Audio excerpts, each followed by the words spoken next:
Okay, we're going to give it just a couple more minutes. People are still coming in.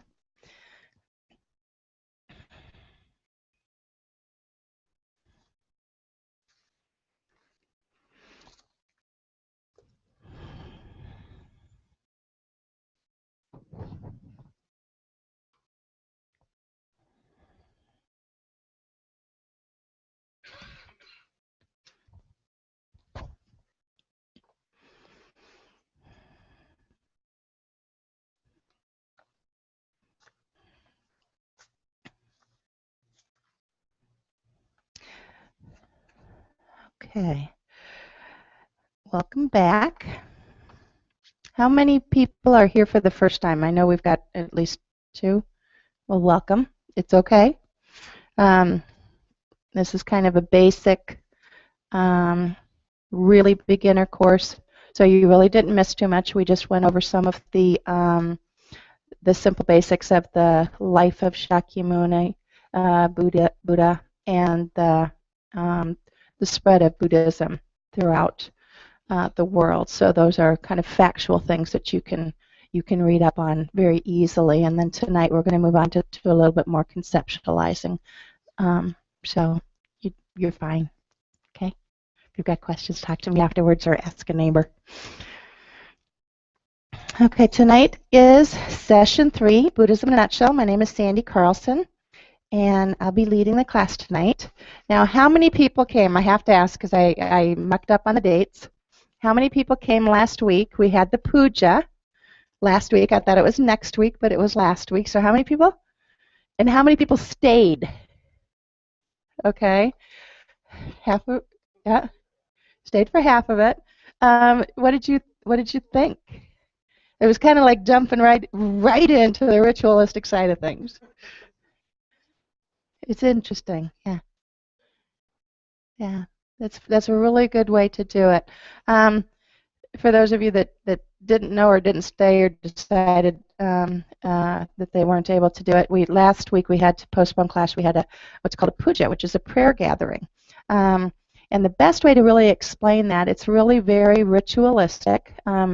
A lot of times it'll take place in English and a mix of Tibetan here. Sometimes you'll come and one of the geshes will be here and the whole thing will be in Tibetan. It's a very beautiful ceremony, but it's a prayer gathering, and the way that it was explained to me is just like when you're sweeping with a broom, okay, and you take those whisks together. If you just take a couple of strands off the end of a broom and try to move some dirt, nothing really happens. But if you gather many of those strands together, many of those whisks together, tie them together and use them together, you're really able to move the dirt. Just like that with a prayer, many voices raised in the same words, the same prayer is able to really make something happen. And y'all can Google this because there's factual evidence that prayer does work. Okay, many universities have done studies on it, so check it out.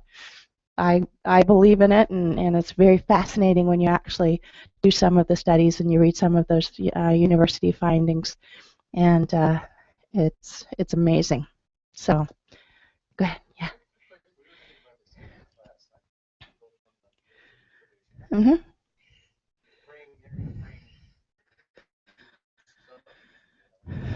Are you? Okay. This is a good question. Okay, we're gonna start using the mic here because I'm gonna answer this and then we're gonna go into class because that's a very good question. Okay, and the question is, in the Buddhist tradition, who are we praying to? I'm gonna answer that in a couple of different ways. So the first thing, again, in Buddhism, and especially with me, just so I can be so very careful, let's bring it all the way back to the definition of what is a prayer. So what is a prayer?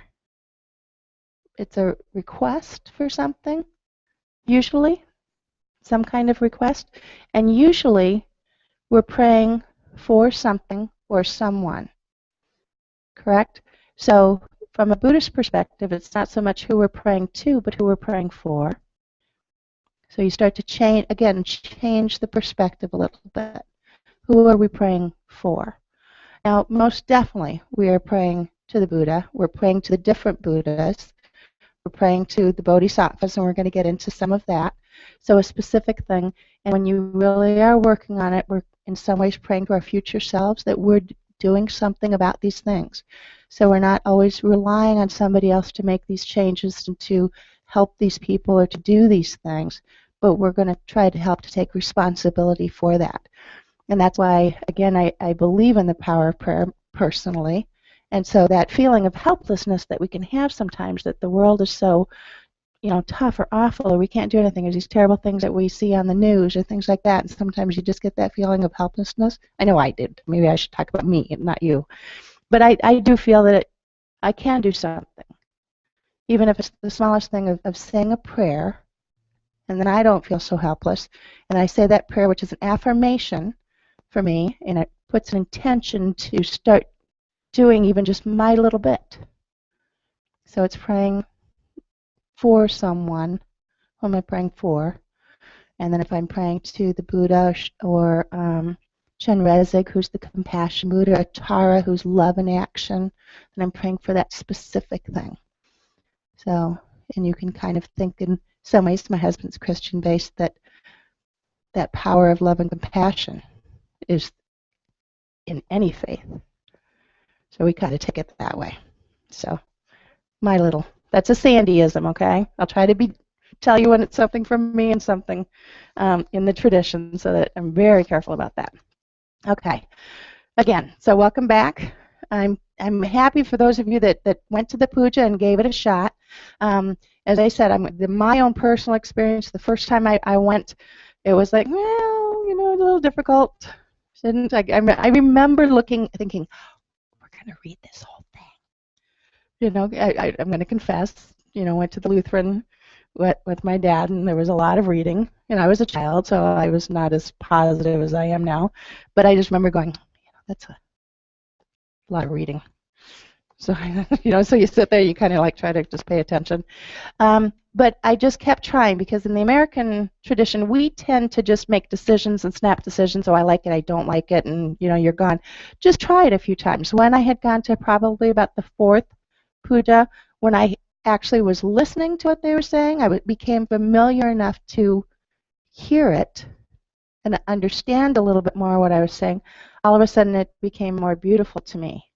And so now I love going to pujas, and they were not on my happy list for a while, but they are now. They mean something different because I gave them a shot. They're not for everybody, but just give it an honest, healthy try. That's really all we can ask. Okay, so the first thing we're going to do is our plan for tonight. We'll do a very brief review, because we've had 2 weeks off. So a very brief review. We're going to continue the discussion of the mind, and we're going to get into a little bit more. We're going to finish quite a bit of the discussion of the Four Noble Truths, so I want to go through some of that again. And we're going to get into a couple of concepts tonight. This class is one of my favorites, because we're going to talk about karma. And that's a fascinating subject, okay? So it's always one of my favorites, because it's a great discussion. I get tired of just talking, and I like discussion. So we're going to talk about karma, and we're going to talk about rebirth a little bit. So these are really main concepts in the Buddhist philosophy. So that's kind of what our plan is for this evening. But right now, what I'd like to do is just do a brief, again, this is as much for me as it is for you, a brief meditation just to settle our minds a little bit, and it's a little bit still an introduction to meditation for those who are new, or an introduction to this particular style of meditation. Again, a brief review in the Buddhist, especially this tradition, the Gelugpa tradition, Tibetan Buddhism. There are 2 types of meditation: concentration and analytical. And I actually am mentoring a few people, and I had an interesting discussion the other day, because one thing that I'm not sure that I've made clear is that here in the West, we tend to go after meditation, and we hear about mindfulness meditation and stress reduction meditation and all of these kind of goal-oriented meditations, okay? And they're all good. I'm not saying that at all. But from a Tibetan Buddhist perspective, by doing the concentration meditations and doing the analytical meditations, a byproduct of those types of meditation is stress reduction. A byproduct, it's going to happen. If you do this, that's going to come.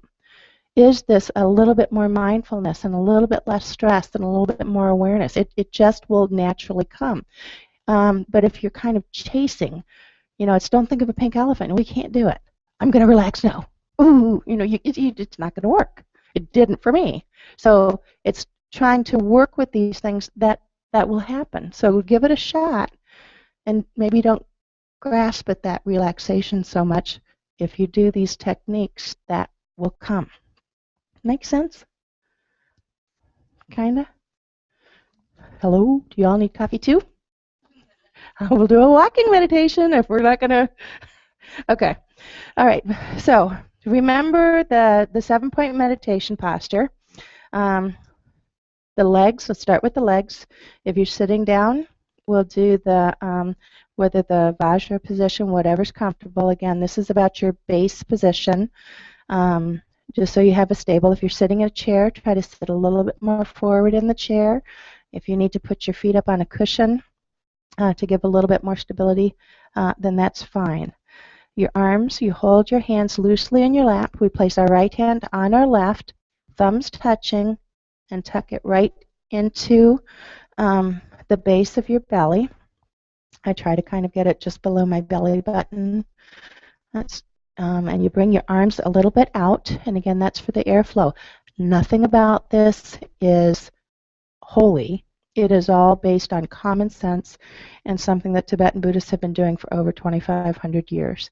And so you're creating a very stable position that can be held for a long period of time, that you can just kind of forget about your body and be able to work with your mind. Your back is very important. It needs to be straight, relaxed, fully upright, kind of like your spine is a stack of coins. Tend to put the shoulders back, and again, I think about this as kind of that regal position, but that opens up the lungs for breathing a little bit. Your eyes, it's okay to have them closed, but it's what they say is the best is to have your eyes slightly open, a little bit in front of you, maybe 4 or 5 feet in front of you, not really focused on anything. And if they're slightly open and not closed, you won't get as drowsy, but if they're fully open, then you might get distracted by things. Your jaw and your mouth should be relaxed. Your teeth slightly apart, not clenched. Your lips lightly touching. Your tongue should rest lightly on your upper palate, the tip just behind the back of your teeth. This reduces the need to swallow. It reduces the saliva. And your head is just slightly tipped forward. Again, you're just kind of bringing it forward. That allows the top of your head or the crown of your head to be the uppermost part. So if you can kind of just relax into that position, we're going to do one of the meditations that we've already done, the one called Counting the Breaths. This is handout number 3. And this is a good time to just calm the mind and not think about the train that's going by. So just breathe and focus your attention on your breathing. Breathe naturally. Focus your mind on the rising and falling of your shoulders and chest as you inhale and exhale gently.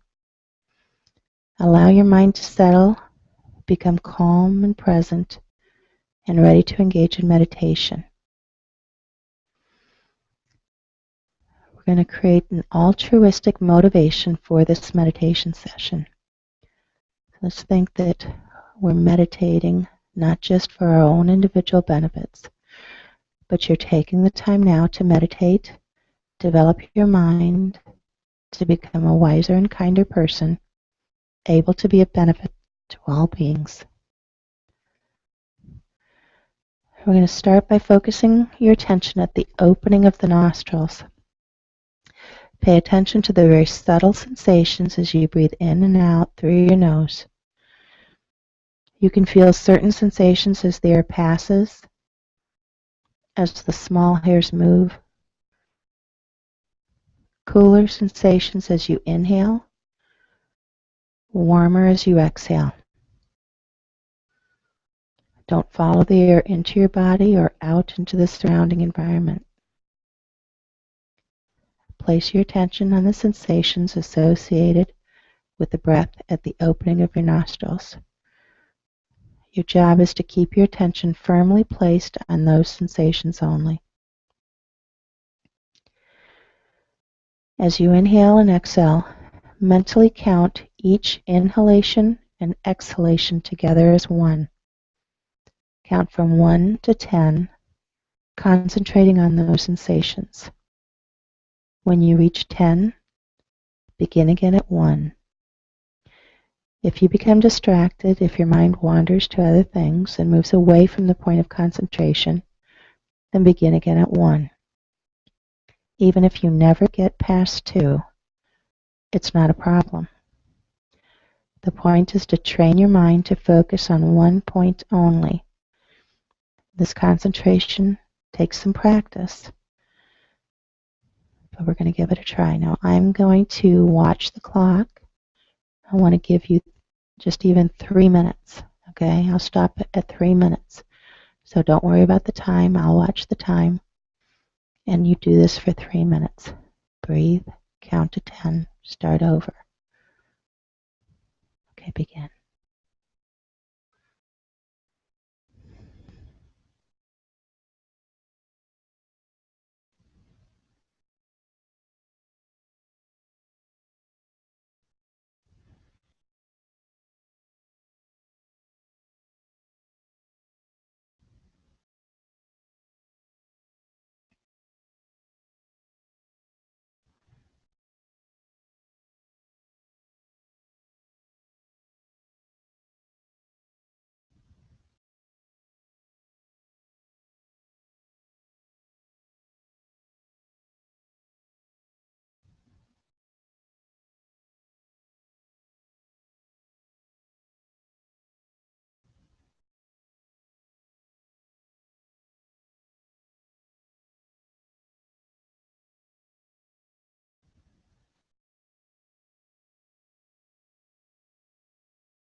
Finally, dedicate your positive energy and insights into the well-being and happiness of all living beings.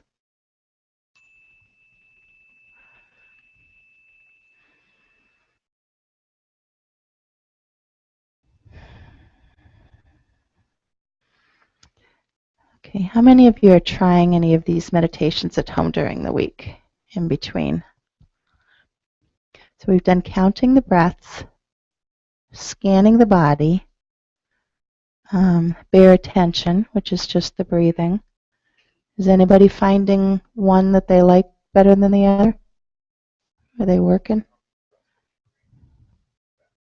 Yeah. That actually is one I use. It just seems to work for me. So I'll use that when I come in and I start my meditations. Yes, I'm gonna get the mic, because that way when we're when people are trying to listen to this later, they don't hear this great big gap and then me trying to answer something that they don't understand what it. I like the scanning the body. Scanning the body. Now, question for you: Does your mind feel any different when you're down here versus when you're thinking up here? Yes. How? What do you mean, like when I'm Yeah, when you're concentrating down here, because I notice something different, and other people have different. There's no right or wrong here. To me, I have a perception of weight. Yeah. So That's mine. as I rise up through my body, I can feel myself lifting, and as I go down into my body, I can feel myself going grounding down. So there's like an imperceptible sense of weight. I do that. Yeah, I do that. We actually have meditations. Some of the other meditations that we do, and some of the different classes where your mind kind of explodes out to the sky, and that's because I've got that same weight thing too. It's just interesting how people's minds work. So, anybody else? Any other observations about meditation? I always like to try to make sure that we answer any questions. We got one back there in the back. This is Chris, by the way, if I haven't introduced him again tonight, our media bodhisattva. I've done the body scan, and I've tried body scan meditations before, and it was just, I couldn't get into it. And then I finally, I was thinking about it, and you know how, in action movies, how they have, a laser that does a body scan? Yep. So I was trying to think about that, and that was a little bit too action-y.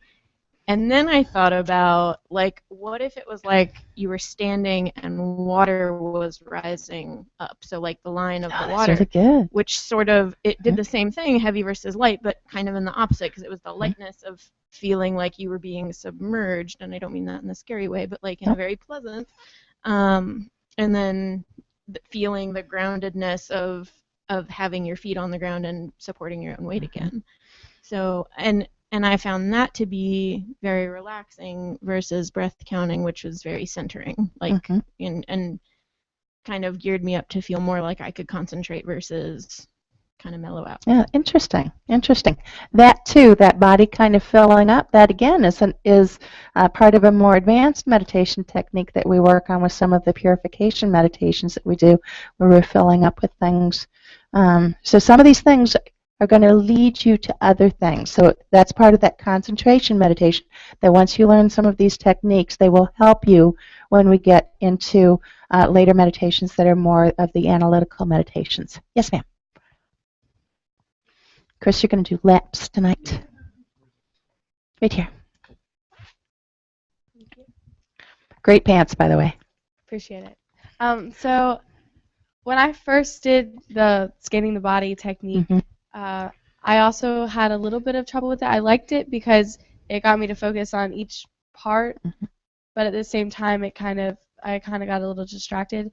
So now what I think about is more of my inner body physically and kind of what's going on in there, and if I'm on my leg, what bones are in there, and just kind of really trying to visualize my system. I don't know if that sounds weird. No.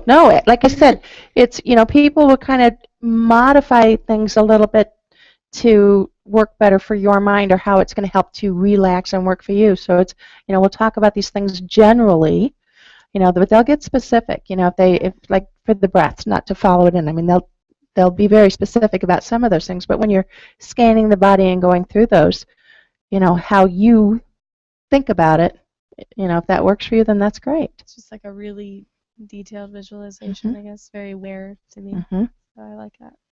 Yeah. For some reason, I can relate to your that kind of those X-ray types of things going up and down, and for whatever reason, mine always seem to go in a swirl. I don't know why. It's just that's kind of how it happened, going up and then going down. It just stuck. So that's kind of how mine tends to go. And I can even feel myself trying to center. I mean, physically center, because when you sit down, you're trying to, am I crooked? So I can actually feel myself doing this silly little swirl thing. But whatever, I've been doing it for so long, I can't stop it now. So it's kind of working, though, a little bit. You're getting, I think maybe next week is the 4th. I'm actually not going to be here next week. I've got to be out of town for travel, but one of our other Buddhism in a Nutshell teachers, Karen Mastroianni, will be here. And she's phenomenal. I'm actually very thrilled that you have a chance to learn from somebody else because everybody's got different styles and things. And Karen's phenomenal. She's been studying for a very long time. She actually goes into prisons and works with a lot of the prisoners and female prisoners in the area on Buddhism and some meditation. So you'll get a chance to hear from her. But I'll go over some things with her later, and perhaps next week for class, I'll recommend that you do, because we're going to do a different meditation called Mind Like the Sky at the end. I'm trying to do a repeat in the first one, and then at the end of class I'm trying to introduce a new meditation so that by the time class is done, this 5 weeks is done, you will have tried 5 or 6 different meditations. But I think next week I'll ask Karen if the second meditation, if she'll do an actual analytical with you, so that you get a chance to experience that, so that when I come back for week 5, we can do a couple of those, a little bit more concentration and analytical, so we can maybe take you through a whole actual meditation session so that you really understand how that kind of comes together a little bit.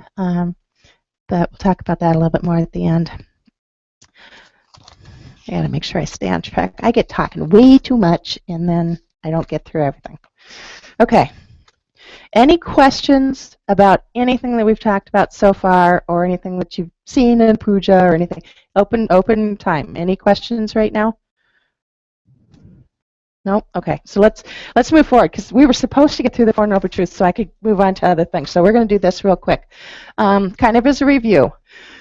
So the Four Noble Truths, really that first main teaching of the Buddha, okay, the truth of suffering. Now we talked about all of this, the truth of suffering, and remember we talked about that word dukkha, just to kind of explain, because we tend to think of suffering, Americans, Westerners, as pain. And really, there's so much more to that word from a Buddhist perspective. So I try to, think about that. So think about the truth of dukkha, okay? Suffering, dukkha. That means there's 3 different types. The suffering of pain, that's that one we're all aware of. Ouch, that hurt. You have cancer. That car accident happened. That pain. The suffering of change. The suffering of change as we get older. I'm older. I've got arthritis. The suffering of change. I had my beautiful car. It got hit by something, so my beautiful car is not so beautiful anymore. Things change, and so that's that suffering of change. The third type of suffering is that one that we just touched on briefly. That kind of all-pervasive suffering, just by the nature of us being alive in this world and in samsara. We are going to experience suffering. It's just the nature of things. So it's a little bit harder to understand, but you can almost even sometimes think about it when the good things happen, because we're setting ourselves up, because it's not going to last, because we live in samsara. So it's a little harder to understand, but once we understand this, okay, so let's pretend that we are sick. This is where we realize that we're sick. Okay? The truth of the cause. The root afflictions, we talked about this last time. These are those negative minds. Ignorance, anger, attachment, pride, doubt, wrong view. This is that negative stuff. So this is where we identify that we're sick. We're going to go to the doctor, and the doctor is going to say, yep, you've got this. You're sick because of this. We're going to identify why we're sick. The truth of the cessation. So from the Buddhist point of view, we can stop the suffering. We don't have to go through this. We can choose to stop. So we're sick, we're identifying the cause, we're going to get the prescription. That's kind of about where we left it last 2 weeks ago. Sound a little familiar? Okay, the truth of the path. This is the actual prescription. And the elements of this, and we're going to talk about this in the next class, but I just want to go through it so that you're aware of this. Renunciation, bodhicitta, and the wisdom of emptiness. This is here's the prescription, and here is the path. This is where we have to take the medicine. Doesn't matter if the doctor gives us this pack of pills. If we don't take it, it's worthless. Okay, so this wraps around. We identify that we're sick. We figure out the cause of the illness. We write the prescription. We take the medicine. It's that simple. It really is that simple. Okay, we keep saying that, but it's the truth. It really is that simple. Practicing it, actually doing it, is difficult, and that's part of the study. Okay, and it's how many smokers are past smokers in here? Okay, same thing. We know it's bad. I'm a past smoker, so I can say this. I still miss it. I think I always will. But you know it's bad. You know it's bad, but you do it anyway. You do it anyway. You know that you shouldn't. So it's one of those. So we're kind of stuck here. We know it's bad, but we're not going to take the medicine. We're not going to stop. I'm overweight. I should work out. I shouldn't eat those, peanut butter cookies that are on the table right now, and y'all can take one so that I don't take anymore. I'm joking with intent. But we just do it. The bad things, the things we know are not healthy for us. It's the same thing. We know it, but we're not doing it. So we know it's that simple, but we're not doing it. So that's kind of this practice right here. Okay, so this all sounds familiar from 2 weeks ago? Okay. And again, we're going to nail that number 4 in the next class. But for right now, in order to understand some of these things and how we do them, we're going to come back to the mind. Okay, this again is a little bit of a review of what we've done the last couple of times, where we've talked about the Buddhist view of the mind. Okay, in Buddhism, everything is about the mind. All these colors, all these visuals, all this symbolism, it's all about your mind. And all of us in here have a different mind. Okay, what works for my mind is going to be different than what works for yours. But the first thing we're going to do is we're going to make sure that we're all on the same page, and we're going to define what we mean about the mind. All right. In Buddhism, developing the positive states of mind leads to happiness, removing the negative states of mind that cause suffering. Once we do this, we've become enlightened. It's, again, this is part of that. Once we get rid of that, remember that list we made about positive and virtuous actions and negative actions? If we literally, okay, imagine I've got a great big bottle of water here, a nice, clean, beautiful bottle of water. I'm going to pour a bunch of dirt into it, and I'm going to shake it up. And now that dirt is swirling in that beautiful water. Okay, got that visual? From a Buddhist perspective, that clear water is your mind.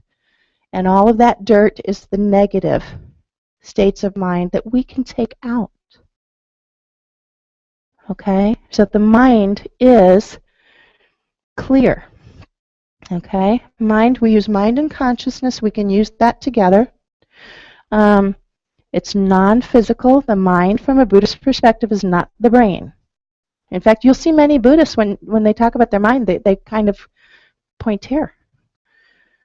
Okay, because it's kind of a heart-mind thing. Yeah, and I keep meaning to do this, but there's a kind of a paragraph in the book, The Art of Happiness, by the Dalai Lama, where he talks about the mind a little bit, and he brings it together in a beautiful way. And I'll see if I can track that down and bring it next time. So the mind is non-physical. It is not the brain. It is clear. It's like clear sky, a clear lake, a mirror. Those are kind of some analogies for that. It is aware. From a Buddhist perspective, in the United States, we talk about the 5 senses: sight, sound, smell, touch, and taste. Buddhism adds another one. It adds mental awareness. So there's 6 senses. It's awarenesses. The function of the mind is to know. That's its job, to know things. It has no beginning, no end. It's continually changing. That right there, we're going to go into that a little bit there. That helps to define the Buddhist definition of rebirth. It's going to come out of there. Okay, so that's the definition we're going to work with in this class for the mind. All right. In Buddhism, there's a couple of very basic concepts that we're going to go through. Everything has a cause. everything has a cause. Okay, so that's kind of a natural law to Buddhism. Everything has cause. Because the mind is non-physical, it can only be produced by something non-physical. Okay? Because the mind is non-physical, it can only be produced by something that is non-physical. Each moment of mind is produced by a previous moment of mind. Now you can think about it this way. Okay? Each moment of mind is produced by a previous moment of mind. I decided to come to class tonight. I'm back into that. So I decided to come to class tonight. That was because if I back into it, that I signed up to teach the class, I can back into every moment of mind. How many can remember what they had for lunch? What'd you have for breakfast? What did you have for dinner last night? Okay, so I can pick, what did you have for lunch yesterday? We'll just go food, okay, because I'm hungry. Okay, so think about your previous moments, just from a meal standpoint, your previous moments, you can do that. How many remember your last birthday? 2 birthdays ago. 3 birthdays ago. See this linear mind? Okay, now I'm taking you in great big, year step here. Okay, if I decide I'm going to go to the restroom, my body will go through that. I'm going to stand up. I have to walk out that door. You have these mind, because your mind is controlling your body. My body isn't just going to take off and do something without my mind telling it to do it. So every moment of mind, you can start to watch your mind and how your mind, every moment of mind is produced by a previous moment of mind.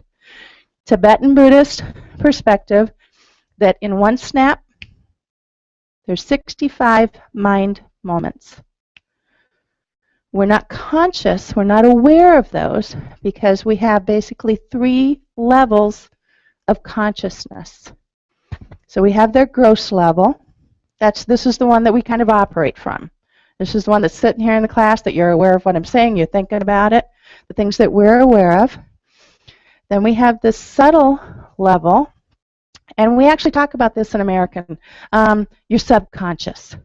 I think that's a big term, where it's kind of, that it's going. These are the things that you maybe all of a sudden, this thought seems to come out of nowhere, or it's something you've been doing. That subconscious, that kind of works with that second level, that subtle level. Now we're going to go down. The third level is called the most subtle level, the most subtle level. This is that very clear nature. This is that very clear nature of the mind. All right, so stick with me on these concepts because we're going to throw a lot at you tonight. And we'll go around and around so we can ask questions. Now, that little clear consciousness. So if I was going to go back, and Sandy was going to go back last year, Sandy's mind was going to go back the year before, 10 years when I was a child, my mind, because my mind are all these little moments as I go back. Because we can define these moments, we're saying that we can go back even unto birth, even unto conception, even prior to that. This is how we go to previous lives, rebirth. Now follow me on this one. From a Buddhist perspective, it is not Sandy that goes back in time, or Sandy didn't come from that last life. Sandy is not going to continue on that next life. All that stuff that is Sandy, all that stuff that makes up me, all my foibles, all my good things, all my bad things, all these little things that go along with it, Sandy is not going to continue. Sandy is not going to be reborn as a man next time. Sandy is not going to be reborn as a bug. Sandy is not going to be reborn as a cow. Okay? But that most subtle mind, that most subtle piece that's in Sandy is what's going to continue. I know I can see y'all think it's so hard. Okay? And we actually work with the term rebirth more than the term reincarnation. This gets a little bit thick. There's many different, like Hindu types where the Atman and the soul and different things. So again, I'm only going to speak to the Tibetan Buddhist perspective of rebirth. Okay, so you kind of follow me a little bit? We're going to try to do this from different directions.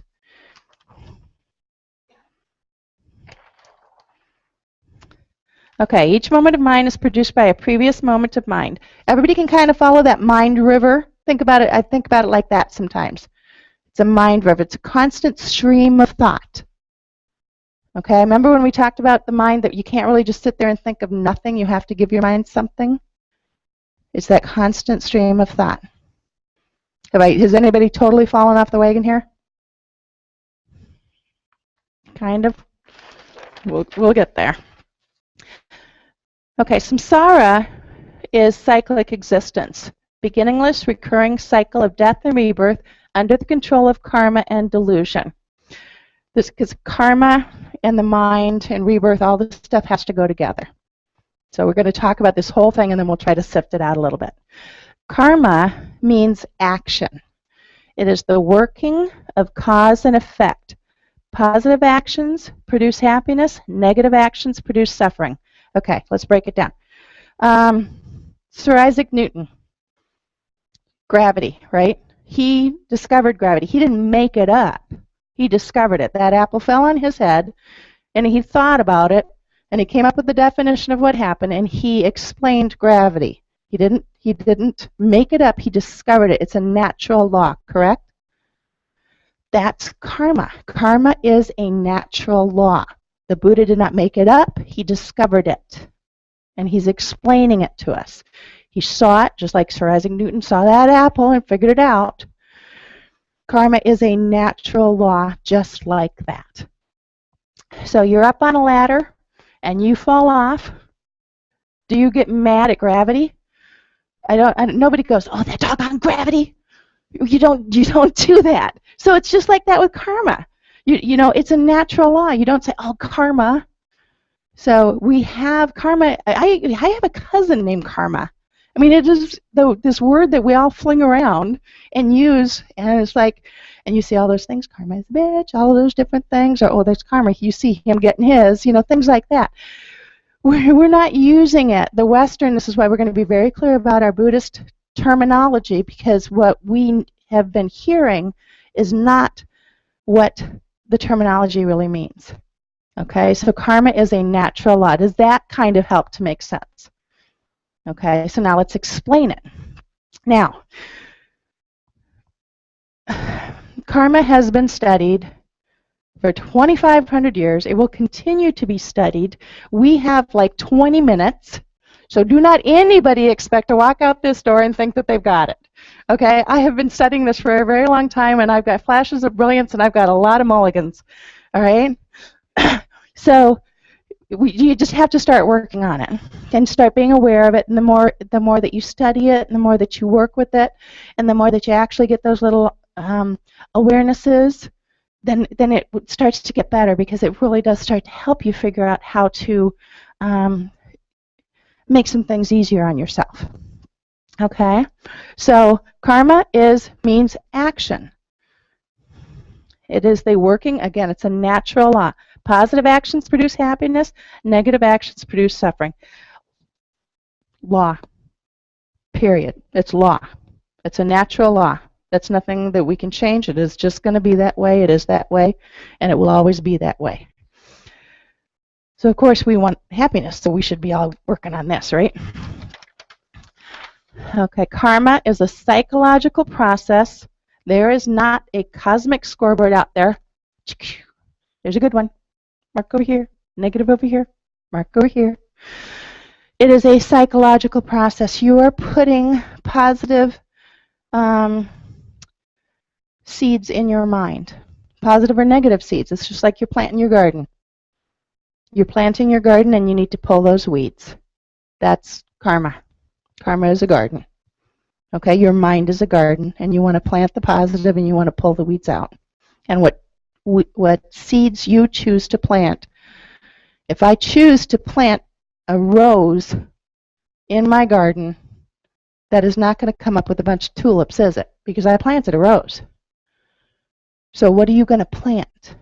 in your garden. You get to choose because that's the law. If you plant a bunch of weeds, you're going to get weeds. If you don't weed your garden, it's going to get worse. It's simple analogies to work with, okay? There are laws of karma. Karma is definite. It is definite. Again, it's just like gravity. If I've got this pen is never, ever, ever going to fall up. Ever. Okay? That's a law. Unless we're up in space. But we're on Earth. It will always fall down. It's a law. Karma is definite. Virtuous actions bring happiness, non-virtuous suffering. Law. Karma expands over time. You drop that rock in the water, waves, karma expands, both positive and negative. So you can think about it like this. Somebody says something that hurts your feelings. If you stew on it, it grows. Things like that. Things get bigger. But that little smile that you did for somebody, that can grow. Just even that little things. Karma expands over time. Law. No result without the cause. You will never experience a result without you having created the cause. Somebody else does something, you're not going to suffer that karma. You will only suffer the karma or be benefited by the karma for something you have done. You do not take on anybody else's karma, and you can't give your karma to anybody else. Okay? Karma is not lost. Actions always produce a result. There's one caveat to that. Okay? You can purify negative karma. Okay? Otherwise, if you do not, that karma will come to fruition. Okay? But you can purify negative karma. We'll talk about that a little bit later. So karma is not lost. These are the 4 laws. Karma is definite. Karma expands over time. No result without a cause. You're not going to experience any karma, good or bad, without having created the cause, and karma is not lost unless you purify. Now, for whatever reason, why do we always talk about karma, the negative karma? We think about karma and we think negative, don't we? Karma is beautiful too. Karma is a law. So we have this beautiful karma that we're sitting here as a group. We had this beautiful karma that we're living in North Carolina. We had this beautiful sunny day. So I don't know why we tend to do that. So start to open your mind to that. Karma does not mean negative. Karma is just a natural law of cause and effect. And you can have as many positive as you do negative. And you get to choose. Okay, what are 4 aspects? I got to watch my time. Okay. 4 aspects of karma. Now, we can stop if somebody's got questions, because otherwise I'm going to just keep plugging away for now. Does this all kind of... Okay, right here. So you're talking about karma in terms of positive and negative Yes. actions, Yes. but it could also just be positive and negative thoughts. It's not like you do something Absolutely. bad. So when you're talking about weeding your garden, that can be negative thoughts that are causing the negative Yep. outcomes. And there are, let's see, I wonder if I get to that here. So let's talk about, there are levels. Okay, there are levels to this. So you think something, no, I'm going to date myself here. So Jimmy Carter talking about Playboy, but he didn't actually do anything. He just wrote the article or whatever that was. Thinking a negative thing, there's still negative karma there. Okay, but actually doing it, worse. So you think something negative, that's still negative. So that's that level. But if you actually do it, that's worse. So that you will experience, there's a weight, a karmic weight to things. Does that make sense? So, yes, over here.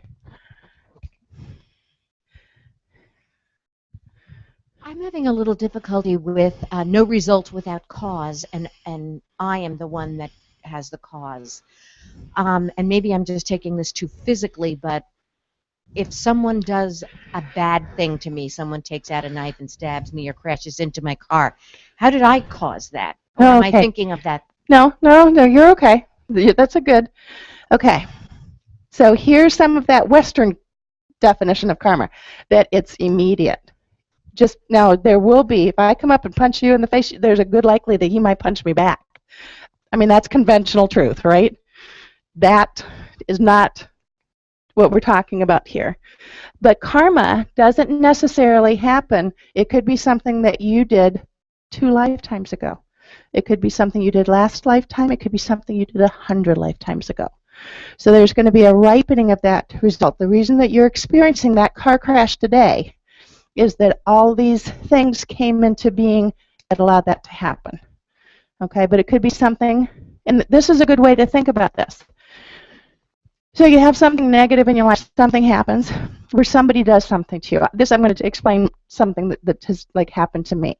So all of a sudden this terrible thing happened to be somebody, you know, was in a car accident. Let's use that one because that's happened. And it's like, you know, that's a bummer. What did I do to deserve this? We tend to think that way because we're assigning, number one, we're assigning fault and we're assigning guilt. And that's a very American thing to do. Okay? Karma is not about fault and it's not about guilt. Somewhere in my past, or not necessarily Sandy's past, but it could have this mind stream, something happened. I did something, or this mind stream did something negative that resulted in this. So things will come to pass, not necessarily in this lifetime. So then how do you kind of try to work with some of that? And it's like, so all of a sudden somebody's yelling at you at work, right? And it's like, what did I do? What did I do to deserve this? You know what? Maybe 3 lifetimes ago you yelled at somebody. So rather than getting mad at that person, just thinking, wow, I did this to somebody. That sucks. I should never do this again because it hurts. So you don't create the cause to continue it. We're gonna get into some of this in a little bit, okay? But not everything that happens to you is an immediate result of something that you just did last week, last year. This could be from lifetimes ago.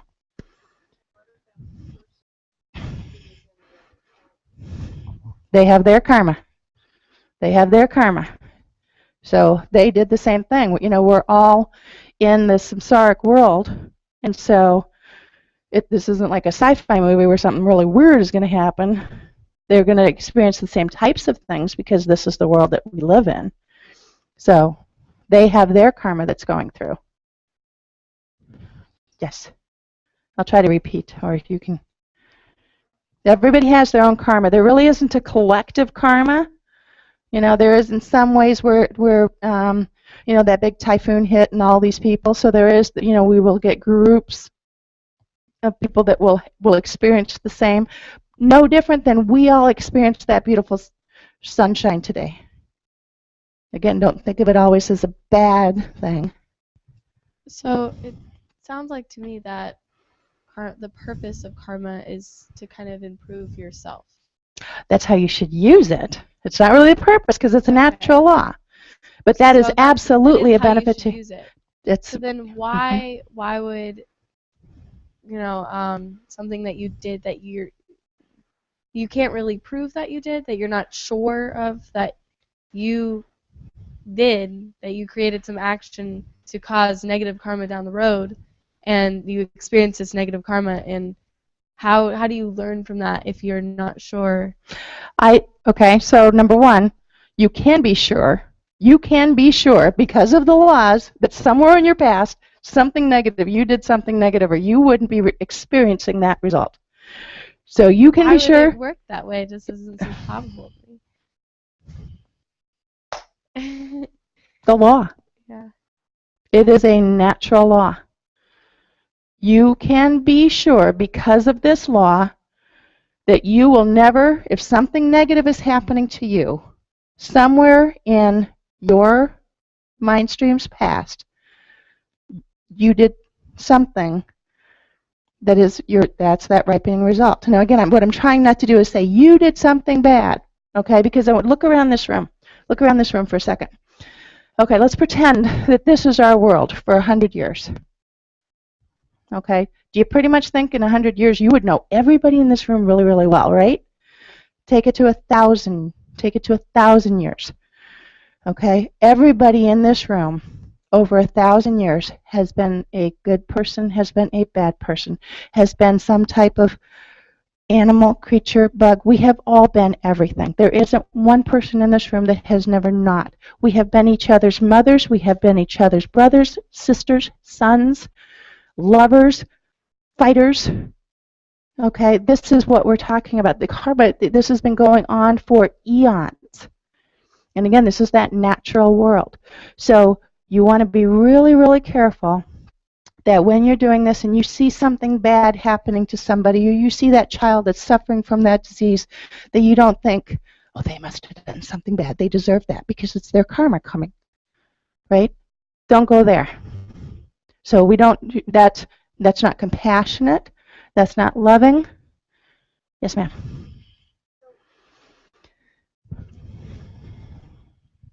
Then where does conflict resolution fit in? For example, if the boss who's yelling at me, coworker yelling, carrying on, bad situation, if that's because of sort of predetermined, because of karma in the past, it seems like then it's going to continue for X amount of karma time anyway. So Nope. how do I try to Okay, resolve number one, conventionally, if you are in a bad situation, get out.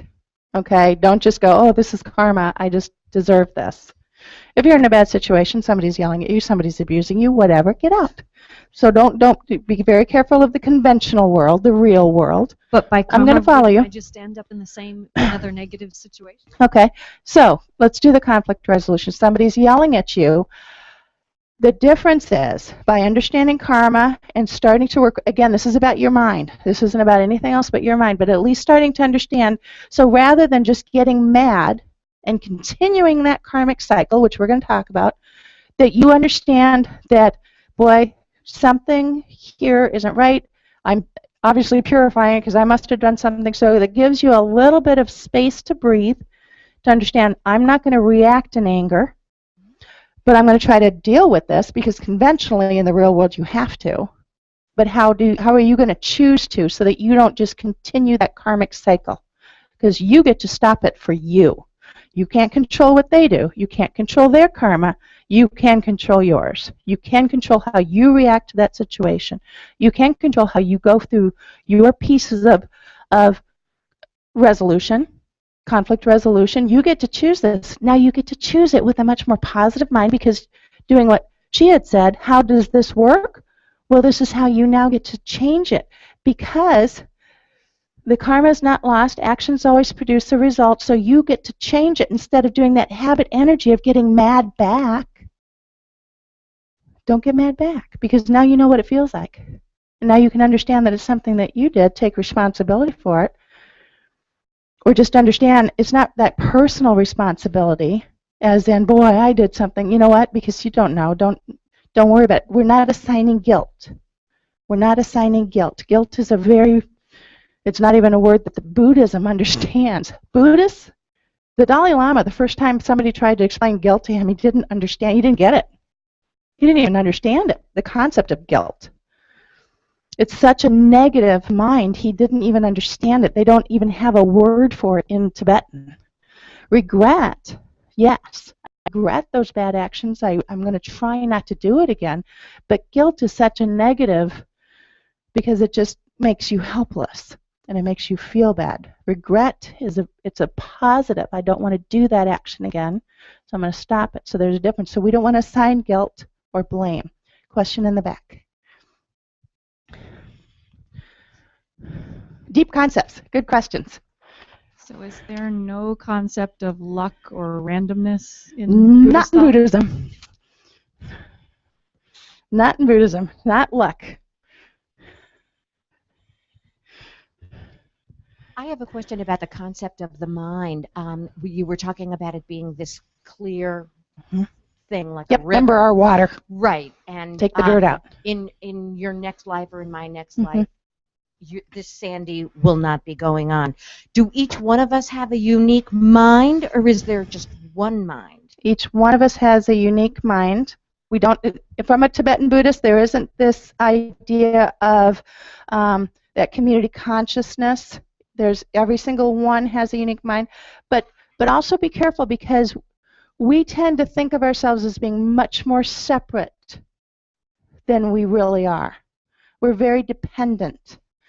So that, again, we're going to get into that a little bit later in the other classes.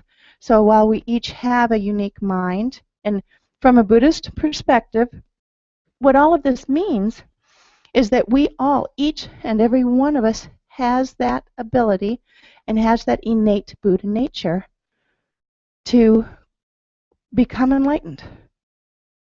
That's part of what draws me to this whole philosophy, is that we can, each of us can do that. We can take a personal responsibility, we can do these practices, and we can become happier, more compassionate people. Because if we work on it, we can do it. Yes, sir. You're getting a workout. He bought more mics today, so. This concept might go over a little bit more down the line, but since you're talking about separate consciousness and all that, I was wondering about the Buddhist belief of anatta and how it contracts from, it goes against the Hindu belief of Atman and the idea that we have no soul, and that's to, lower the ego. And could you just Okay, he's deep diving. We'll deep dive for 30 seconds. Okay, so from a Tibetan Buddhist perspective, we don't have the Christian soul. Okay, that definition of a Christian soul. Again, we're going to be very careful of definitions here. The Atman, A-T-M-A-N, Atman, is the Hindus' belief in a soul. That's the Hindu definition of a soul.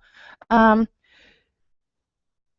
again, I'm going to just kind of cover this very briefly because, and again, I'm going to find, if you've ever read The Art of Happiness, the Dalai Lama really puts together this whole idea of kind of mind and heart as more, just like I said, dukkha is for suffering. We're talking about the mind in a way that from American mind standards, he puts a little bit more to it. And that is one of the definitions that I had heard at one time that goes down to that anatta. Okay? But so mind and soul are kind of... Yeah, it's not the soul from the American standpoint, and it's not the soul of the Atman from the Hindu standpoint, but there's a little bit more to it. But it is the clear mind and that little subtle mind. And why is that a positive thing? Why from my perspective, why would that be this wonderful idea? Go ahead. Yes, because it means, because Sandy, okay, let's talk, Sandy is not perfect. I wish I was, but when we think of Sandy, okay, we think of this person that has all of these faults and personalities and quirks or whatever, these different personalities that we each have, but with this perfection of that little piece of Buddha nature, that if I could get rid of all of the negativities that are just naturally a part of Sandy, that's what that Buddha nature is, and that's that loving compassion, I want that. And I'd like Sandy. I kind of in some ways feel one of the analogies is, so we're all doing this environmentalist thought, right? Save the earth for our children type of thing. In some ways, I tend to try to think, save this mind for the next person, for the next being. Okay, I'm the carrier of this mind right now, and I'd really like to set this next being up as well as the last one set me up. I live here in the United States. I have this beautiful home. I live in North Carolina. I've got a wonderful person. Whoever did all this before, man, they did a good job setting me up. I want to do that same thing for that next being. So, man, I'm working on it. So, but it's just that being able to just work on those things to get it clear. Another question. Would you say that the concept of the soul and the Atman and the pure mind is all just, you could kind of in general terms say it's the non-physical aspect of you? They are different. So we need to be very clear about that. If we look up the absolute definitions of that mind, okay, this is where we go back. It's the clear, the knowing what its job is, the 6 awarenesses. It's very specific. And the soul has I don't have the definition off the tip of my tongue, but when we think of the soul, it does wrap a little bit of that I, that sandy piece. When you think of a soul from a Christian perspective, and again, I don't have the definition on me, but we tend to think about it that way, that here's this piece of sandy that goes on. And so, again, that sandy is that what we call the I, the ego part of it, would be, I think, from our perspectives, that's what we think of with the soul. So the clear mind is kind of the egoless soul? Yep. Okay. Yep. That's actually a good way to put it. Okay, let's go through some of these, because we're actually talking about some of these things here. Aspects of karma, 4 aspects. Ripening a result. What type of rebirth? So something that you did that's going to affect in what type of rebirth that you have. Whether I'm going to be reborn as a mosquito or a person, a man, a woman, a dog. The ripening result. The possessed result, what type of environment? Not only born in North Carolina, in the United States and North Carolina, could be born in a war-torn country. Could be born if I was a sea mammal in the ocean. Well, the Dead Sea or the Pacific. So possessory, what type of environment are you born into? Okay, not a very wealthy home or a very poor home. Just start thinking about those environments that we can be born into. Experiencing the results similar to the cause. You are robbed because you stole. So that's kind of what you were just talking about. So experiencing the results similar to the cause. You're robbed because in the past you stole. And I'm not talking about last week. I'm talking about potentially lifetimes ago. Creating the results similar to the cause. You steal because you stole. Habit energy. That negative habit that you just kind of keep doing. That's that getting angry back. So you're in an angry situation, so you're constantly angry. You're creating more anger, so you're going to experience more anger. So that's continuing that cycle. So these are 4 aspects of karma. Questions here? I love this. Okay. Like I said, 20 minutes, guys. There's a whole 6-week class on this in Discovering Buddhism. So looking at experiencing the result and creating the result, you were robbed because you stole. Okay, so sometime in the past. Yep. But you can change that, right? Yes. Okay. Yes. For some reason, you get a message that I don't have to steal. That's right. You stop. So you have the, again, okay, so think about this. You are robbed because you stole. So you can just stop. So that's going to happen. And once you experience it, it's gone. So the intervention, do you generate the intervention? You can. Okay. You can. That's part of that purifying. Okay? So yes, you can generate the intervention. And I'm doing it all the time. Every time you guys walk around that stupa, you're purifying. So go do laps before class, after class. Yes, ma'am. Okay, she's asking do you determine your rebirth in the Buddhist? You can. If you, okay, I'll give you, well, you do. Okay, yes, you do. Okay, I think there's 2 different questions going on. Okay, so you will determine your next rebirth just by what's going on. But I think you're asking is how can you control it? Okay, because it's you will. Your next rebirth, you do control it now just simply by what you're doing now. Okay, but one of the questions I think, or the underlying question is how can you control it? Can you affect it by knowing? The Dalai Lama, okay, does a specific death meditation practice like 6 times a day.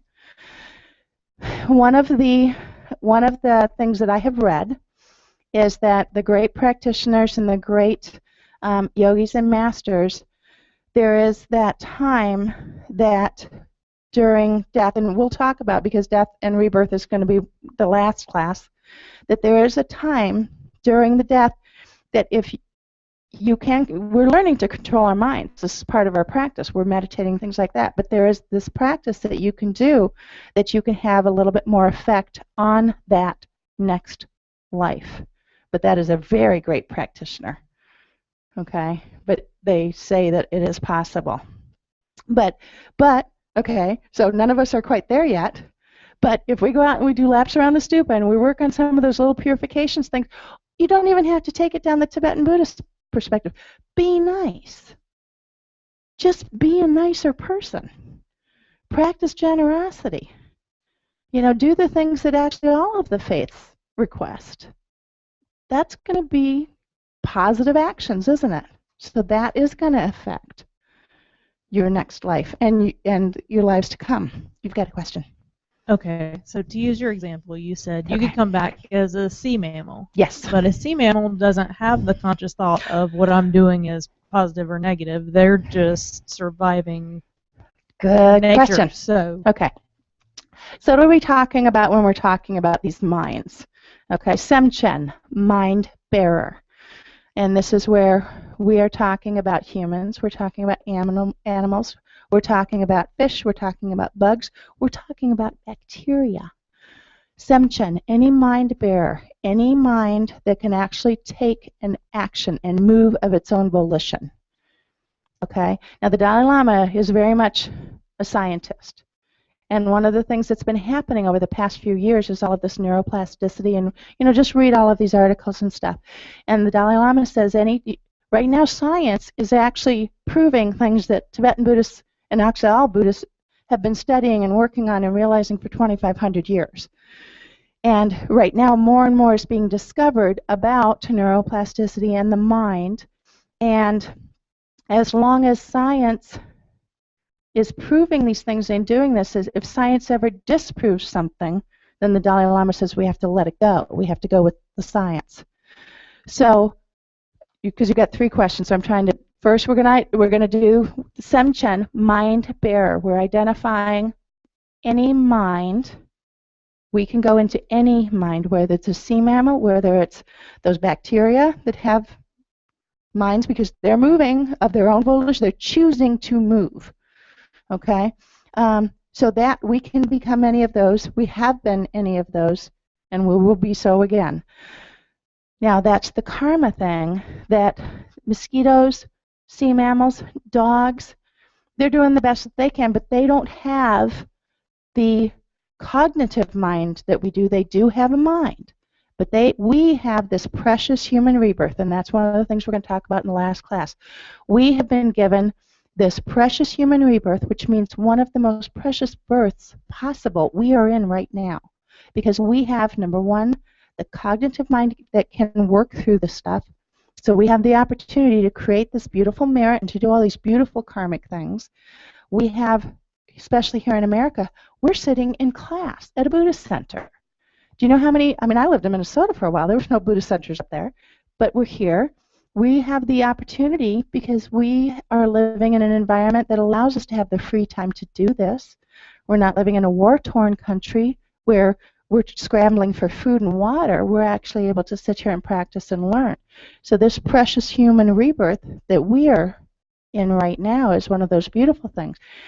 We're trying right now because we're here practicing, and actually whatever faith, Mother Teresa is a very good example of somebody from another faith, but she's beautiful and she's a bodhisattva and she does these wonderful things.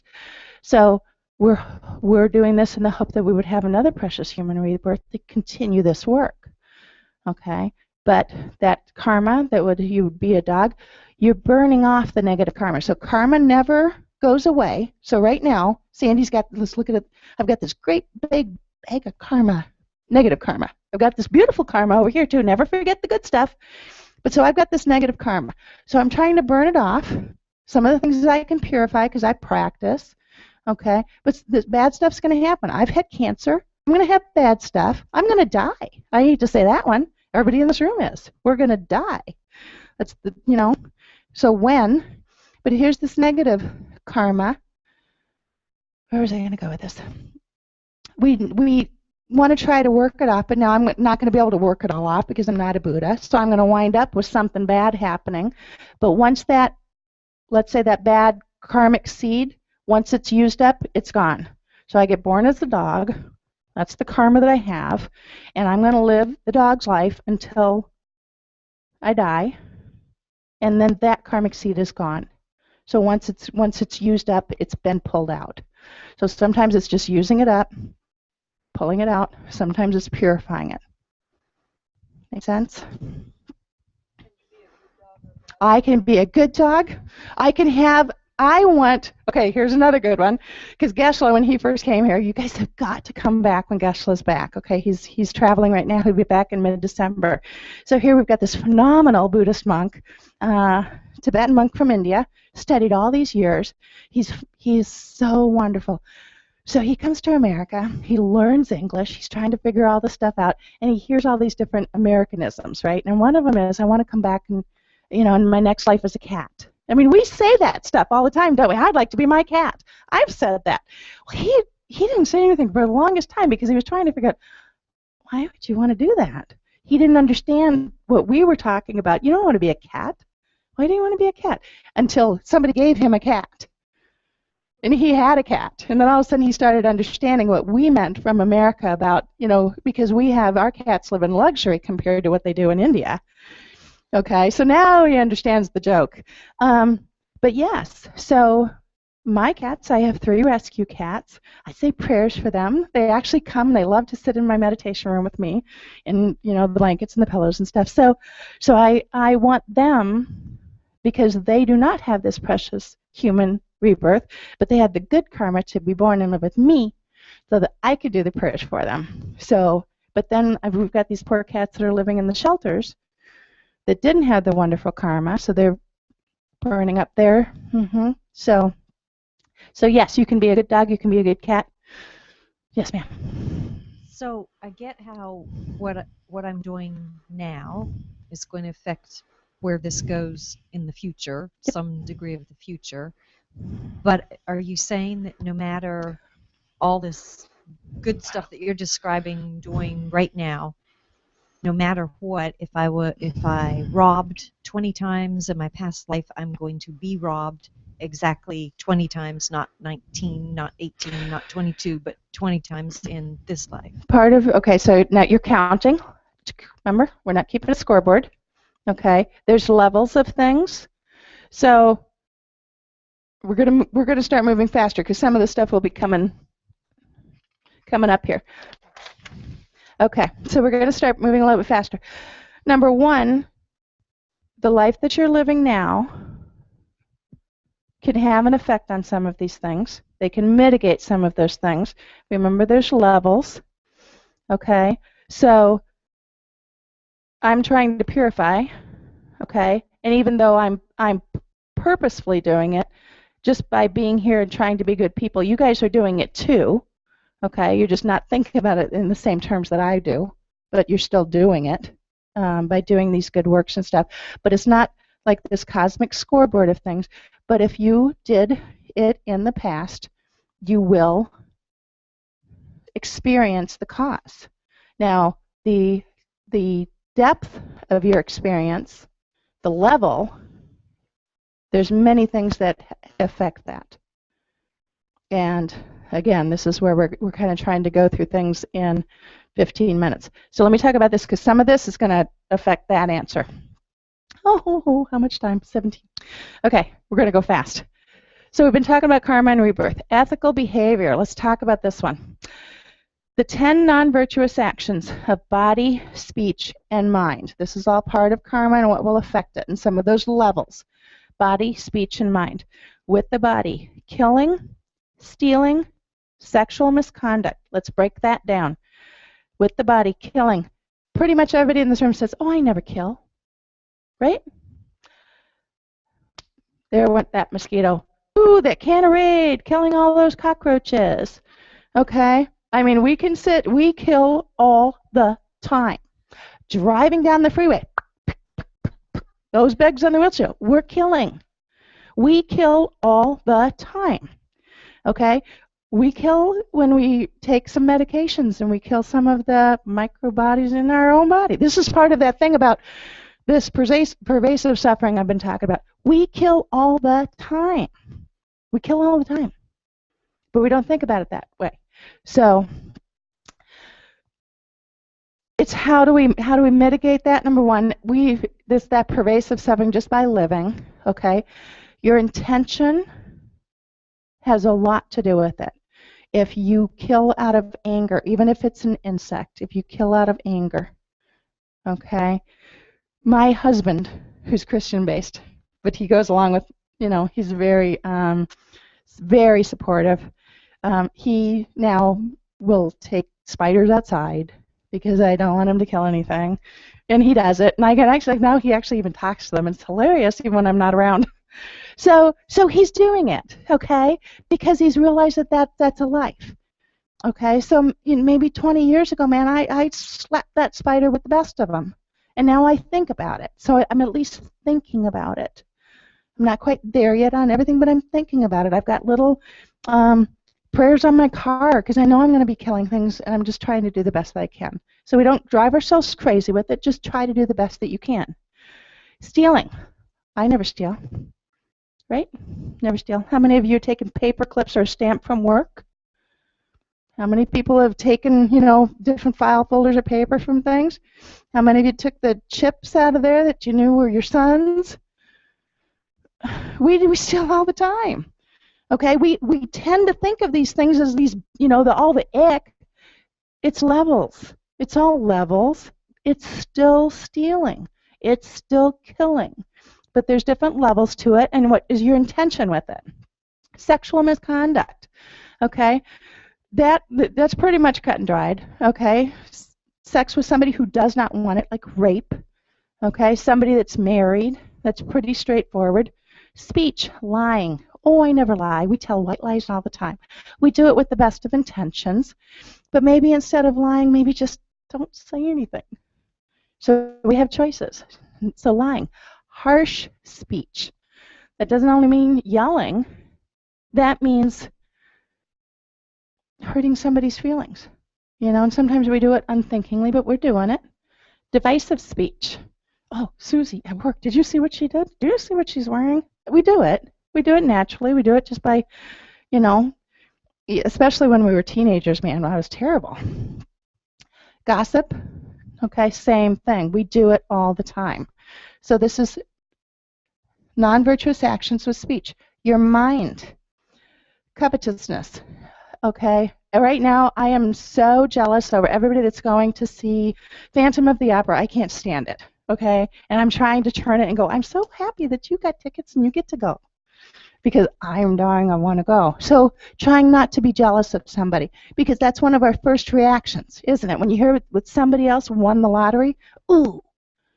Why don't we ever go, yay? We don't. We always go, ooh. It's that, okay, what is that first mind that comes to us? Anger.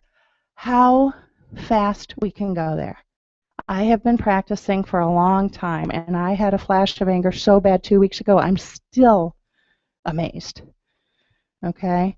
The levels, we all tend to think of anger as that hot, mad thing, but impatience, you're standing in line, you're beeping your horn, you're impatient at the store.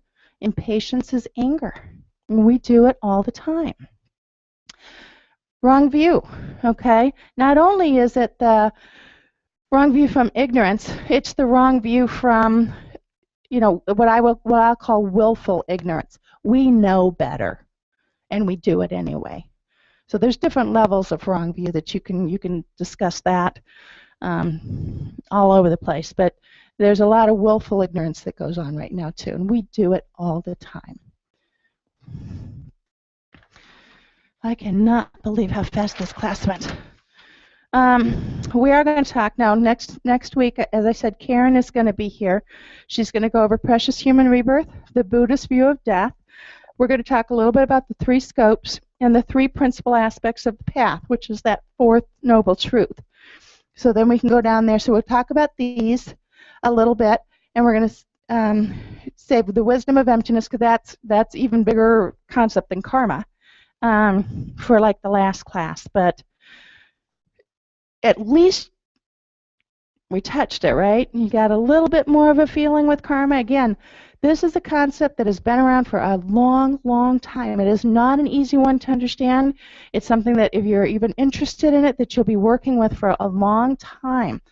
Lots of levels. Discovering Buddhism has a whole 6-7 week course on it. There's books on it. It's a very deep subject, and it's something that it's not, you're never going to just get there until you're a Buddha. Okay? But it is something that to work with, to be able to work with it, the more you understand it, and then the more that you're able to actually work with it, then you start to, it does lead to a happier life. That's what all of this is about. That's what all of this is about, is trying to get to a happier life. And understanding these concepts and working with these concepts are part of that path. Okay, what other questions? We can take a couple more questions, then we're going to end. I would like to do one more meditation. Any other questions? Yes. I cannot believe how fast this class goes. We talked a lot about karma and in kind of a more immediate, like you kill, you might be killed, you steal, you're stolen from. So what about, like, let's say you're diagnosed with cancer. Okay. I can talk to that one. So not only, this is a two-parter. Okay. So obviously you didn't give somebody cancer or some kind of horrible illness in a previous life. So there's that. But the part two is, for my husband or my child or my parent, that's an equally, like that's a horrible thing for them too. So like, did they have that coming too? And I hate to use have it coming like it's a karmic debt kind of thing, but these are yeah, it is not, in some ways it's cut and dried. You did this because you did this. It can be quite seen. But with things like sickness and illness and death, a lot of those things, there's so many more levels and layers to it, so it is not just a kind of a quid pro quo. Right. It just doesn't work that way. Some of it can be very clear, but going through cancer personally, you do start to learn that what we call taking suffering as a path, so you are much more compassionate. You're much more open. Having somebody who has, my husband went through cancer as well, so he's got the karma to have been dealing with that. I have the karma to have a loved one go through something so awful. So it is that experiential. It doesn't mean just you physically going through it, but you're mentally going through it. So again, the karma is going to come at you not only in physical form, but in mental. It just seems like it's such the ripple effect from something Absolutely. happening to one person happens to everybody in their immediate and social circle. So that's because you have karma. She has karma. Right. You have karma. You have karma. So we all have our individual karmas, but we also have that experiential, again, not just the bad. We all had that beautiful sunshine today. Right. So we're all, because we're in this world, we're going to experience some of the same things. But because we were able to experience that sunshine, but my sister in Little Falls, Minnesota did not. I think she had 48 degrees and overcast. So she didn't have the karma to have this beautiful sunshine. Right. So there is not really a group karma, but we're going to experience the same things in that moment. Okay. Make sense? Deep, huh? I know. Good questions, you guys. So that was really good discussion. And Karen, so you'll think about it, and then you'll come back next week and you'll have many more questions, and I'll warn Karen. And it's good to experience another. She's a very good teacher, so you'll enjoy that. And we'll go over this again next week because you'll think of things. But I'd like to do one more meditation. I won't go through it quite as slow as I was planning on, but I'd like you to try one more. Okay. So I'm going to have you just set up in that 7-point meditation posture.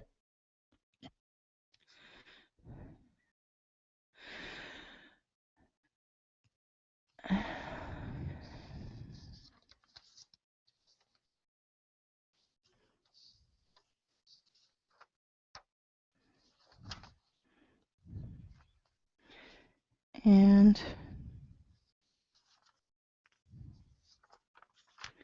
make sure I got both the pages here. There it is. Okay, this is handout number 5, meditation on the mind like the sky. This is another one of my favorites I thought you guys would enjoy.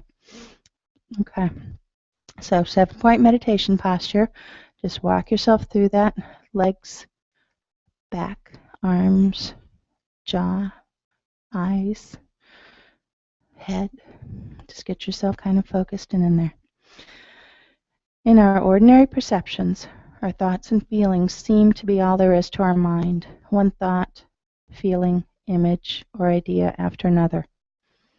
All these mental contents seem to fill up our minds completely, as if our minds are small, finite containers. But this is an illusion, a misperception on our parts. Our minds are vast and infinite, clear and spacious. Our minds have no boundaries and no limits. When we experience the vast, clear spaciousness of our mind, the clarity of our awareness, we begin to see how our thoughts and feelings are like clouds in the sky, simply passing through this vast, spacious awareness, not filling it up. Suddenly we have some space from the endless attachments, aversions, and dissatisfactions of life.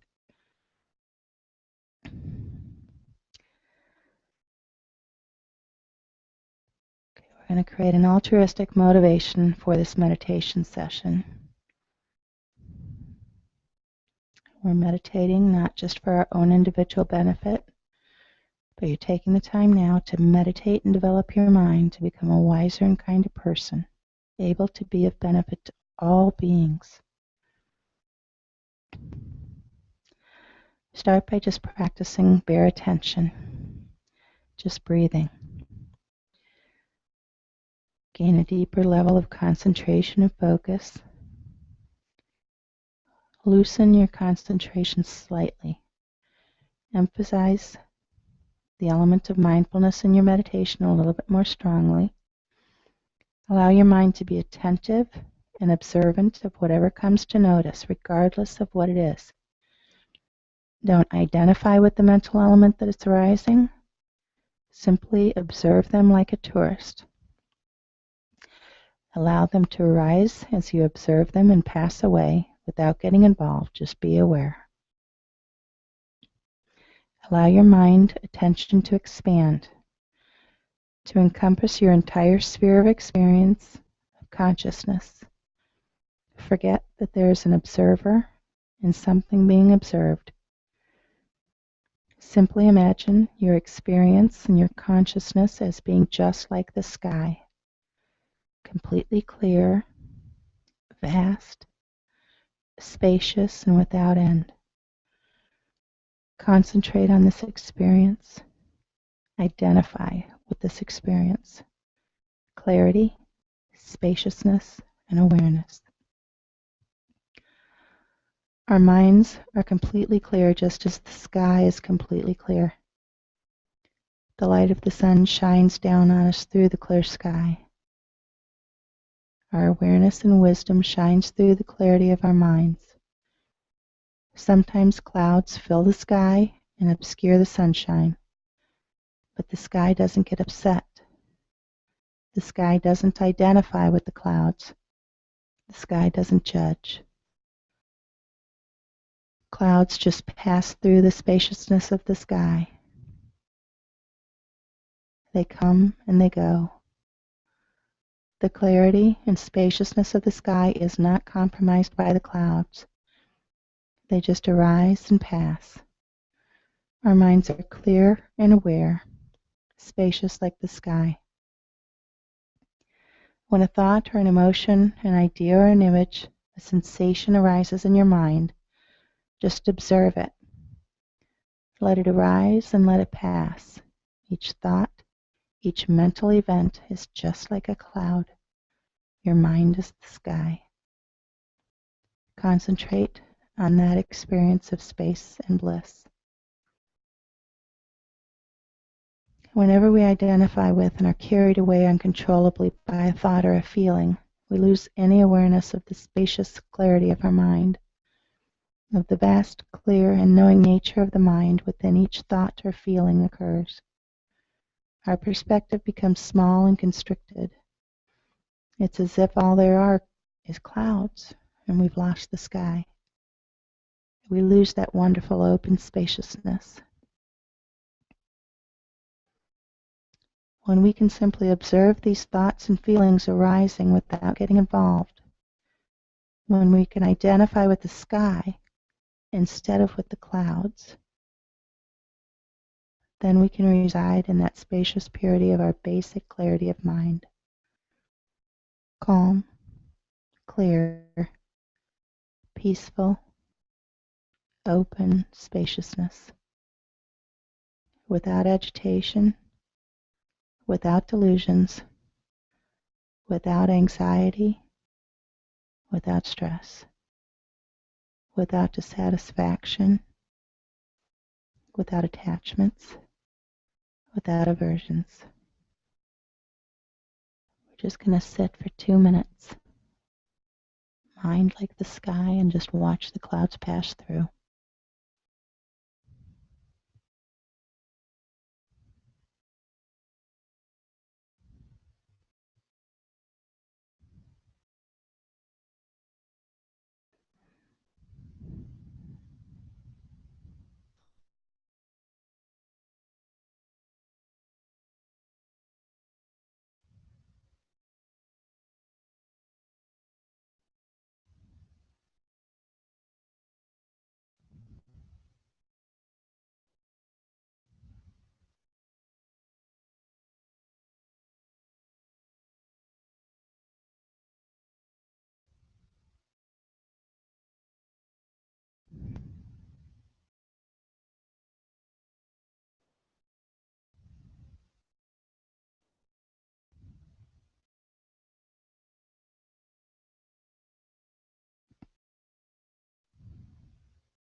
Dedicate all the positive energy you've created through the practice of mindful meditation to becoming a better and better person who's more at peace in life, who can bring more peace and well-being to others every moment of every day.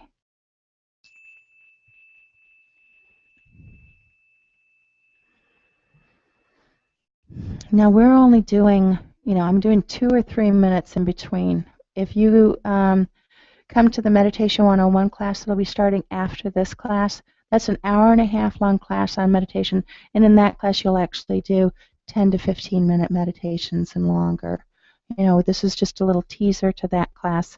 But if you're trying to do this at home and you're following these things, set a timer or do something that's going to allow yourself to just let go of worrying about how long you're sitting there, and try it for a couple, 3, 4, 5 minutes.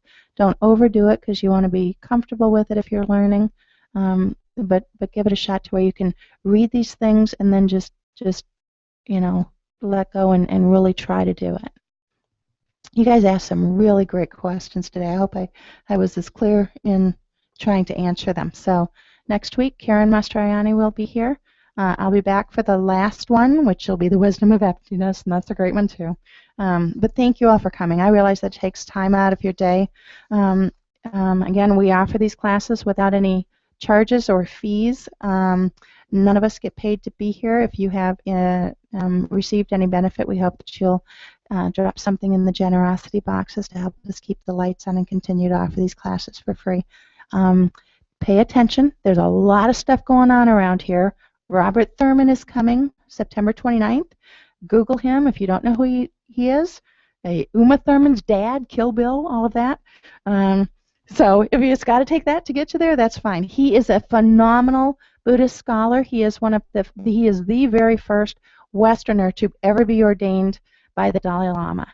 He is going to be here September 29th. We're having a ticketed event for him. It's a fundraiser. It'll be over at the UUFR. You can find information on our website. We've got a meet and greet where we're only going to have a few people that are going to be able to come and actually have some hors d'oeuvres and sit and have a chance to visit with Mr. Thurman. We also have a feng shui master coming, Venerable John Paludrup. Check that out on the website. We've got the relic tour coming. Discovering Buddhism. That was going to be my note. Discovering Buddhism, October 6th. That's the Monday night class. Okay, if you've enjoyed this, Discovering Buddhism is the next step on that ladder. And October 6th, they're starting. That is a 2-year course that is broken up into 14 different modules. You can dip in and out as you want. But that very first class is called Mind and Its Potential. And that is a phenomenal class. And at that point, Robbie Watkins will be going over in 6 or 7 weeks, Monday night, same time, 7 to 8:30, and that's one of my all-time favorite classes, okay, because that really gives you that foundation. The stuff that we're covering here in 15 minutes, he's got, 10 hours, and that's going to be starting October 6th. And you guys have the wonderful karma to be coming at a time that you get to start the round from the beginning. So think about that positive karma. Okay, some of these things without, and Venerable George Chernoff is coming too. Oh, I almost forgot him. He's really phenomenal too. Check this out. We're so fortunate to be at a place that has these type of teachers coming here. So check it out. You can take one of these bulletins. They're out on the table. If you got any questions, I'll be around. Thank you so much for coming. Okay. Yeah, I know. I do that too. So I usually spend about half the time down there. I'll go